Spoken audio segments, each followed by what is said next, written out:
Čaute, vítam vás v novom vlogu. Toto video chcem iba povedať, že je veľmi spontánne a chcel by som ohľadom toho povedať, že ak sa vám takéto videá viacej páčia alebo takýto život a toto všetko, napíšte mi tu do komentára, dajte mi to vedieť a poďme na to. Ja som bol sám zaskočený, podľa mňa aj predávači a všetci tam, čo sa vlastne dialo, ale chcel som to s vami zdieľnuť, takže som to nejako rýchlo natočil a dúfam, že sa vám to bude páčiť. OK, takže prišli sme, som si chcel iba nejaké objednať veci alebo takto. Boli sme tu a iba tak sa rozprávame, čo by som si chcel kúpiť. A tuto som si ako keby nakonfiguroval, tieto Presidential Day daty a akurát pani mi povedala, že ich majú ako keby available. A ja som nevedel, že koľko to je, vieš, lebo to je v tých forintoch. A bolo to nejakých 30 miliónov, čiže 76 000 eur. A tento mesiac som už toho dosť kúpil pre veľa ľudí, aj rozdávam, tak som si povedal, že niečo na Vianoce si akoby giftem aj sám. Takže tak, no a pani tiež asi ostala v šoku, že proste nikto takto ešte neprišiel a že akoby on the spot kúpil niečo, že všetci tak čakajú, že 1-2 týždne, akým kolektovaný blbosti, bla bla bla a tak. A je to akože dosť veľká decision, takže ja som fakt rád za to, no, úprimne. Ešte musím to zaplatiť, čakám, keď mi to teda príde. Mi to teda dobehne, aby som to mohol zaplatiť a môžeme sa potom tešiť asi. So it was the most expensive watch in the shop available. Exactly. That's crazy. I was thinking that this watch, almost 30 million, is definitely will stay here over the new year. It's hard to sell, right? It's not the model that people is looking for every day. Thank you for coming back again to us. Yes. Because I know in Bratislava I also have to shop. No? Yeah. I was there, and I don't know. It's like I would like maybe to spend money and time with you because it's nicer experience. We have a better shop in my opinion, and yeah. When I already like purchased this one, it's like better just to keep it with you. Yeah, sure.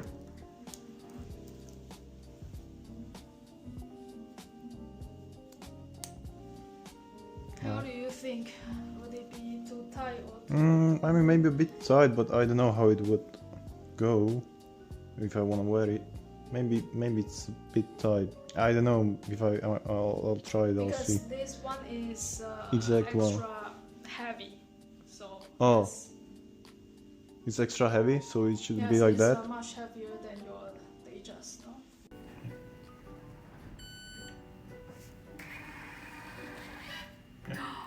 We're through. Yes! Oh my god! Congratulations! You cannot believe it. That's crazy how fast this one is. Great. I will come back.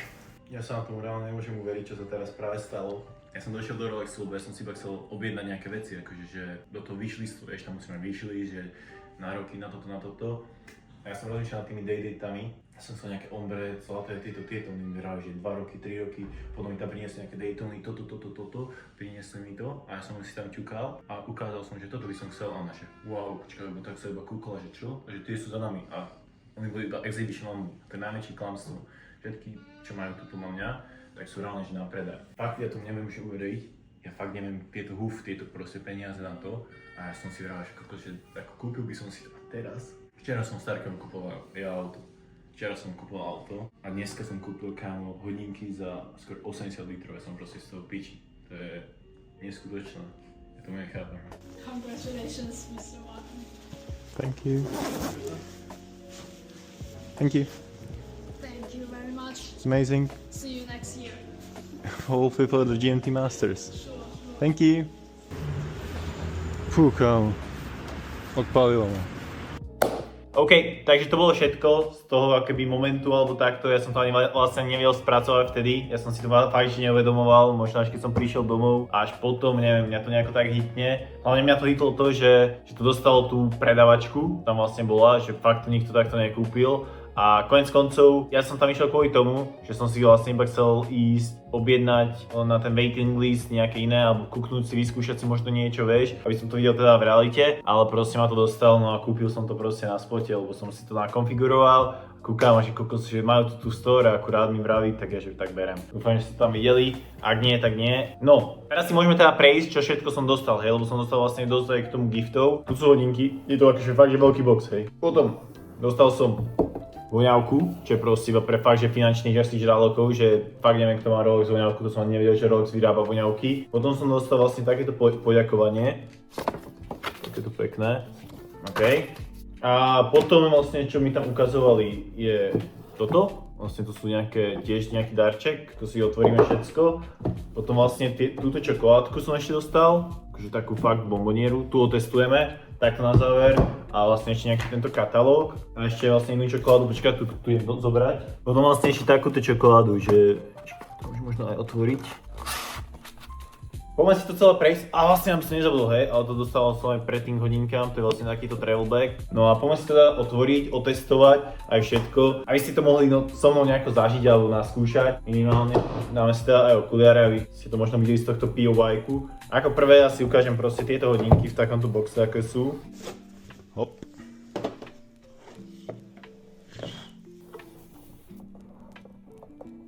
Strašne veľký box. Ja mám ešte Datejusty, ktoré by som to vlastne mohol porovnať a vlastne ten box je úplne, že on je malý a malinký. Že takto. No, sú silné, no.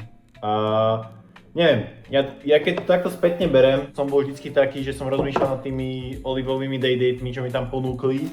Ja si tak spätne vyčítam, že možno tie som mal kúpiť, tie boli krásne alebo takto, ale som nakoniec spokojný aj s týmto, ale sú akože o dosť drahšie. Dobre, aby ste videli, takto to vyzerá. Proste nejaké tieto podložky, vieš, na nejaké veci, že keď si neviem, chceš hodiť kľúče alebo nejaké tieto veci, proste na stôl si to buchneš. A na to, čo sme čakali, Rolex voňavka. Ja som si ju odbalil, hej, lebo bola trošku zabalená, ale idem mi vlastne vyskúšať. Vyzerá to takto, vyzerá to dosť cool, že máte takéto vrecúško. Bebe, to sa mi nestalo. Keby sa mi rozbije, rozleje.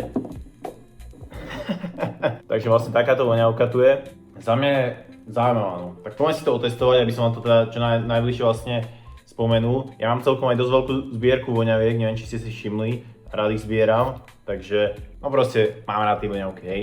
Taká fresh je to taká vôňa, vieš, skôr taká letná, neviem, či citrusová, taká je sladká. Poviem taká fresh, ako keby, neviem, keby hráš tenis, taká mi príde dobrá, vieš, že proste je to zaujímavé, no. A hlavne je to také, že nikto to nebude mať, vieš, nebudeš mať ako ty kokos ďalší týpek s Dior Savageom, alebo tak. Takže za mňa táto voňavka celkom W a ďakujem za ten gift. Ak by ste chceli vidieť video, že ako hodnotím nejaké voňavky, alebo vlastne nejakú celú moju kolekciu voňaviek, alebo neviem, topánok, oblečenia, alebo takýchto vecí, možno len napíšte mi to. Ale neviem, vieš, na čo mám robiť videa, alebo mne to príde nie, že trápne, ale také mi to príde, že to nezaujíma až tak ľudí, vieš, ako niečo. Dobre, to je vlastne takáto bomboniera, alebo takéto vlastne čokoládky, že čoko kaviár sa to volá, alebo tak. A idem to vlastne otestovať, idem to vyskúšať.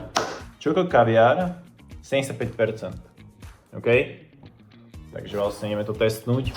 Fú, chlapi, tieto videá, ja to pekne zasa. Má to takéto piče, si to neviem na ten bielý stôl. Dosť dobrá, dosť decent. Za mňa minimálnych 80, akože úprimne. To má fakt dobrá čokoláda, ale je strašne veľa, takže neviem, že kde ju rozdám alebo ako ju vlastne zjem. No a to je vlastne viac menej všetko, no. Čo dostaneš, možno, že si dostaneš nejaké polstenie, vieš, nejaké prosecco.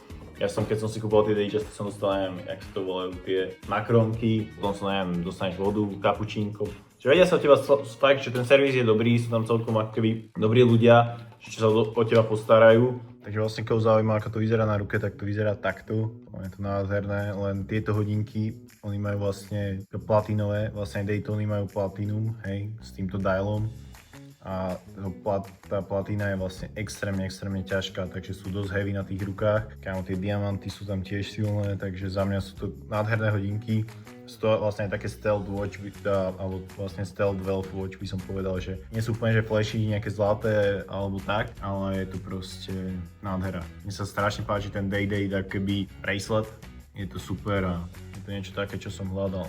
Takže vlastne takto to vyzerá, hlavne je to nádherné, fakt je to nádherné, neviem ešte čo viac ohľadom toho povedať alebo takto. Ako Tá cena je strašne veľká, ja by som asi za to toľko peniazy nedal, keby proste nehrám automaty, vieš. Len ja som potreboval niekde dať peniaze, aby ma to tak ako keby nepálilo alebo niečo, vieš. Že chcel som dať niekde peniaze, kde nie je to až tak likvidné, lebo potom sa twistnem a hrám za väčšie sumy a neviem čo. Takže za mňa je to, hodinky sú ako fajn. Berem to keby aj taký budovanie toho profilu, vieš, u toho dealershipu alebo takto a berem to keby na takú long term game, že rád si pozbieram niečo, vieš, a myslím si, že je tam určite akoby nejaká úschova tých peňazí alebo nejaká tá hodnota, takže tak no. Neviem, čo mám ešte povedať, alebo takto, ako sa to celé zostriha, ale dúfam, že to bolo vlastne dobré, dúfam, že ste si to užili všetko a neviem, no, že či mám viac takých vlogov robiť alebo všetkého tohto, ale je to crazy spending do piče, je to crazy spending, no.